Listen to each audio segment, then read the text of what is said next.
అందరికీ నమస్కారం. ప్రభుత్వ రంగ, ప్రైవేట్ రంగ ఉద్యోగులు, పెన్షనర్లు, కార్మికులకు సంబంధించిన ప్రతి అప్డేట్, ప్రతి సమస్య పట్ల సపోర్టివ్‌గా వీడియోస్ వస్తాయి. మన ఛానెల్‌లో వీడియోస్ అన్నీ కూడా ప్రజాప్రతినిధులందరికీ చేరే వరకు ఇక్కడ షేర్ చేద్దాం. మీ యొక్క కామెంట్ కూడా కామెంట్ సెక్షన్‌లో పెట్టండి.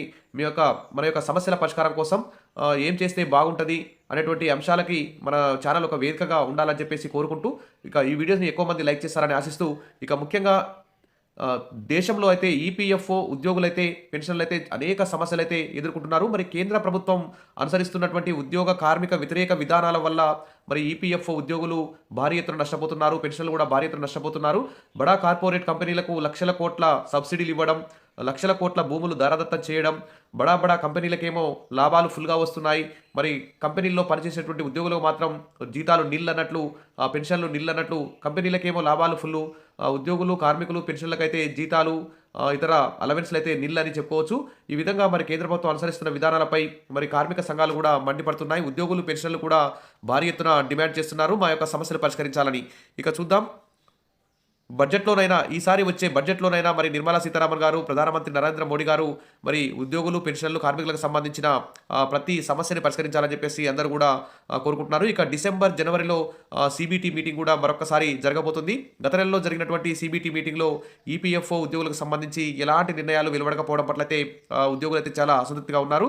ఇక్కడ కొన్ని మార్పులు, చేర్పులైతే చేశారు. మరి ఆ మార్పులకు సంబంధించి ఇది ఒక అన్యాయమైనటువంటి, దుర్మార్గమైన చర్యగా మరి కార్మిక సంఘాలైతే వివరిస్తున్నాయి. ఇక కార్మికుల భవిష్య నిధి ప్రశ్నార్థకం.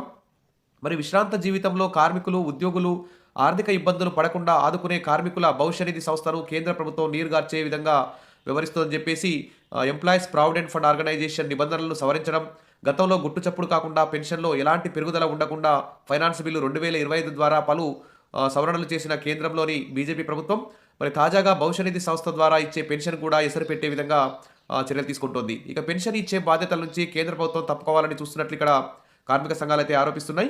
ఇక భవిష్య నిధి సంస్థ ఇటీవల 13 రకాలుగా ఉన్న ఉపసంహరణ నిబంధనలను సరళీకరించింది.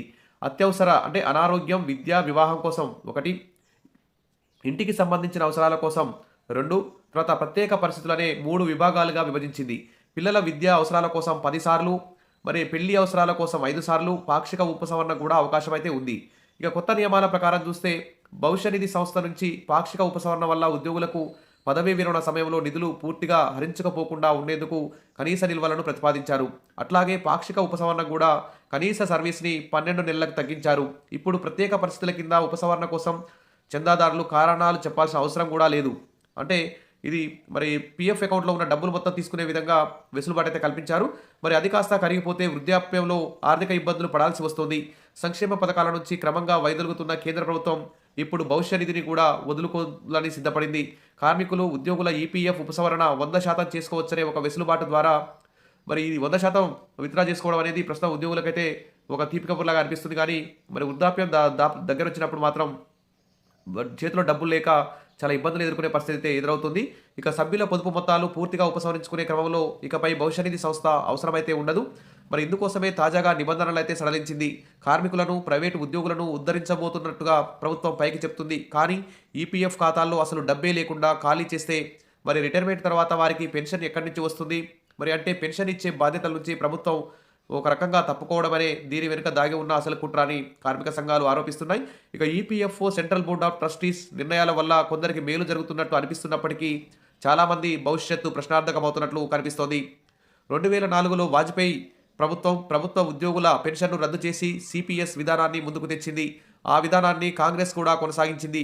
ఇప్పుడు ఉద్యోగుల వ్యతిరేకత తీవ్రమైన నేపథ్యంలో సిపిఎస్ విధానంలో కొద్ది మార్పులతో ఇక్కడ ఏకీకృత పెన్షన్ విధానం అంటే యూనిఫైడ్ పెన్షన్ స్కీమ్‌ని కూడా తీసుకొచ్చింది. మొత్తంగా కాంట్రిబ్యూషన్ పెన్షన్ విధానాన్ని రద్దు చేయాలని కోరుతున్న నేపథ్యంలో ఏకీకృత పెన్షన్ విధానం కూడా ఆమోదయోగ్యం కాదని ఉద్యోగులు చెప్తున్నారు. ఇప్పుడు కార్మికులకు భవిష్య నిధి సంస్థ ద్వారా కనీసం గ్యారంటీ ఇచ్చే పెన్షన్‌ను రద్దు చేసే చర్యలకు కూడా పూనుకుందని చెప్పుకోవచ్చు. అందులో భాగంగానే తాజా సీబీటీ మీటింగ్‌లో 100% ఉపసంహరణ కోసం కేంద్రం నిబంధనలైతే సడలించింది. భవిష్య నిధి నిల్వలపై వడ్డీ భారాన్ని ఎగ్గొట్టేందుకు చేసిన ఈ నిబంధనల సడలింపుతో ఉద్యోగుల భవిష్యత్తుకు భద్రత లేకుండా పోతుంది. ఉపసంహరణ కోసం సభ్యులకు అవకాశాలు కల్పిస్తామనే నెపంతో విమర్శలు రాకుండా ఆర్థిక క్రమశిక్షణ అలవర్చుకునేలా జాగ్రత్తలు తీసుకోవాలనే ఉచిత సలహా కూడా ఉద్యోగులకు భవిష్య నిధి సంస్థ ఇస్తుంది. ఈ విషయంలో సంస్థ కంటే చందాదారులే ఎక్కువ విజ్ఞత, వివేకం ప్రదర్శించాలని కూడా నీతులైతే చెప్తుంది. మరి ప్రభుత్వ ఖజానాకు భారమవుతున్నదనే నెపంతో ఉద్యోగులు, కార్మికుల పెన్షన్లను కత్తిరించడానికి గత 2 దశాబ్దాలుగా ప్రభుత్వాలు ప్రయత్నాలు చేస్తూనే ఉన్నాయి. ఇక పాత పెన్షన్ విధానాన్ని రద్దు చేసి కాంట్రిబ్యూషన్ పెన్షన్ విధానాన్ని తెచ్చింది. పెన్షన్‌లో ఎలాంటి పెరుగుదల ఉండకుండా ఫైనాన్స్ బిల్లు 2025 ద్వారా గుట్టు చప్పుడు కాకుండా మరో సవరణ కూడా చేసింది. ఇప్పుడు భవిష్య నిధి సంస్థ ద్వారా ఇచ్చే పెన్షన్‌కు ఎసరు పెట్టింది.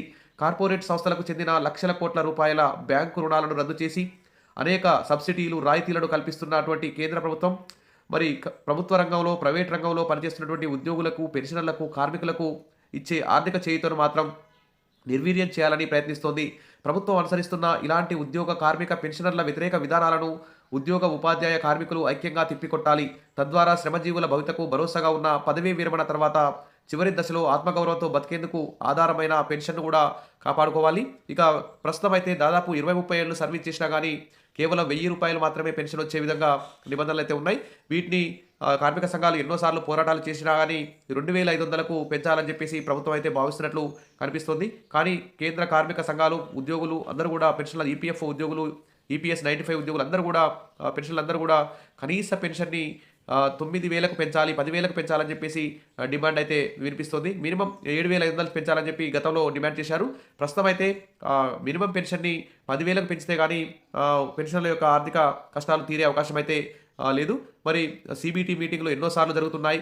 బడ్జెట్ సమావేశాలు ఎన్నోసార్లు జరుగుతున్నాయి. తర్వాత పార్లమెంటు సమావేశాలు కూడా జరుగుతున్నాయి. ఇప్పటికి 238 సార్లు సీబీటీ మీటింగ్ జరిగింది. ఏ సీబీటీ మీటింగ్ జరిగినా, ఏ పార్లమెంట్ సమావేశం జరిగినా, ఏ క్యాబినెట్ మీటింగ్ జరిగినా గానీ ఈపీఎఫ్, ఈపీఎస్ 95 ఉద్యోగులు, పెన్షనర్ల కార్మికులకు సంబంధించి గుడ్ న్యూస్ అయితే అందించడం లేదు. మరి ఇప్పుడైతే ₹1000 కనీస పెన్షన్‌తో చాలా ఇబ్బందులు ఎదుర్కొంటున్నారు. ఈ కనీస పెన్షన్‌ని 10,000కు పెంచే విధంగా నరేంద్ర మోడీ గారు, నిర్మలా సీతారామన్ గారు ఈసారి ప్రవేశపెట్టబోయే బడ్జెట్‌లో ఖచ్చితంగా కీలక నిర్ణయం ప్రకటించాలి. అదేవిధంగా జనవరి నెలలో నిర్వహించబోయే సెంట్రల్ బోర్డ్ ఆఫ్ ట్రస్టీస్ మీటింగ్‌లో కూడా మరి ఈ కనీస పెన్షన్ 10,000కు పెంచే విధంగా కీలక నిర్ణయం అయితే ప్రకటించాలి. ఎందుకంటే ప్రస్తుతం ద్రవ్యోల్బణం భారీగా పెరిగింది. ధరలు భారీ ఎత్తున పెరుగుతున్నాయి. ఇప్పుడు ఏ కంపెనీలకు చూసినా గానీ లక్షల కోట్లలో, వేల కోట్లలో లాభాలొస్తున్నాయి. అంత భారీ ఎత్తున లాభాలు పొందుతున్నటువంటి మరి కంపెనీలు, మరి ఉద్యోగులు పెన్షన్‌లకు సంబంధించి మరి సంక్షేమం కోసం వారి యొక్క జీతాలు, వారి యొక్క పీఎఫ్ వీటన్నిటిని పెంచకుండా మరి అన్యాయం చేస్తున్నాయి. కేంద్ర ప్రభుత్వం కూడా బడా కార్పొరేట్ కంపెనీలకే తొత్తుగా మారి ఇటు ఉద్యోగుల, కార్మికుల, పెన్షనర్ల యొక్క సంక్షేమాన్ని మర్చిపోతుంది. ఇక అదానీ, అంబానీ ఇతర బడా కార్పొరేట్ కంపెనీలకే వారు ఒత్తాసు పలుకుతున్నారు కేంద్ర ప్రభుత్వం. ఏ నిర్ణయం తీసుకున్నా గానీ కార్పొరేట్ కంపెనీలకే అనుకూలమైన నిర్ణయాలు తీసుకుంటున్నారు. ఇటు ఉద్యోగులకు, పెన్షనర్ల, కార్మికులకు అనుకూలమైన నిర్ణయాలు తీసుకోకపోవడం అన్యాయం. కాబట్టి జనవరి నెలలో జరగబోయే సీబీటీ మీటింగ్‌లో కనీస పెన్షన్ 10,000కు పెంచాలి. తర్వాత ఈ ఉద్యోగుల భవిష్య నిధికి సంబంధించి కూడా ఒక కీలక అందరికీ ఆమోదయోగ్యమైనటువంటి మార్పులు, చేర్పులు చేయాలి. తర్వాత బడ్జెట్ సమావేశాల్లో ఖచ్చితంగా ఈపీఎఫ్, ఈపీఎస్ 95 ఉద్యోగులకు సంబంధించిన సానుకూల నిర్ణయాలు కూడా ప్రకటించాలని చెప్పి అందరూ కూడా డిమాండ్ అయితే చేస్తున్నారు. ఇక కార్మిక సంఘాలు కూడా కేంద్ర ప్రభుత్వం మీద ఒత్తిడి తీసుకురావాలి. ఇక పెన్షనర్లు, ప్రభుత్వ రంగ, ప్రైవేట్ రంగ ఉద్యోగులు ఐక్యంగా పోరాటాలు చేసి ఇక ఖచ్చితంగా తమ యొక్క సమస్యల్ని పరిష్కరించుకోవాలి. ఇక్కడ కె. వేణుగోపాల్ గారు ఈ కార్మికుల భవిష్య నిధి ప్రశ్నార్థకమని చాలా చక్కటి వ్యాసం రాశారు. ఇది పెన్షన్లకు సంబంధించి పెన్షన్లు మరి ఈపీఎఫ్ ఉద్యోగులకు సంబంధించి మీ యొక్క సూచనలు, సలహాలన్నీ కూడా కామెంట్ సెక్షన్‌లో పెట్టండి. అందరం కూడా డిస్కస్ చేసుకుందాం. భవిష్యత్ కార్యాచరణ ఏమిటనేది కూడా ఇక్కడ ప్రకటించుకునే అవకాశం ఉంటుంది కాబట్టి ప్రభుత్వం మీద ఎలా ఒత్తిడి తీసుకొచ్చి మరి ఈపీఎఫ్ ఉద్యోగుల యొక్క సమస్యలు పరిష్కరించుకోవాలో ఇక్కడ మన ఛానల్ వేదికగా ఉపయోగించుకుందాం. వీడియోస్ లైక్ చేయండి, సబ్స్క్రైబ్ చేసుకోకపోతే వెంటనే సబ్స్క్రైబ్ చేయండి. మీ మన ఉద్యోగులు, పెన్షన్లు, కార్మికులందరికీ కూడా ఈ వీడియో షేర్ చేయండి. Wish all the best. Good news వస్తుందని చెప్పేసి కోరుకుందాం. Thank you.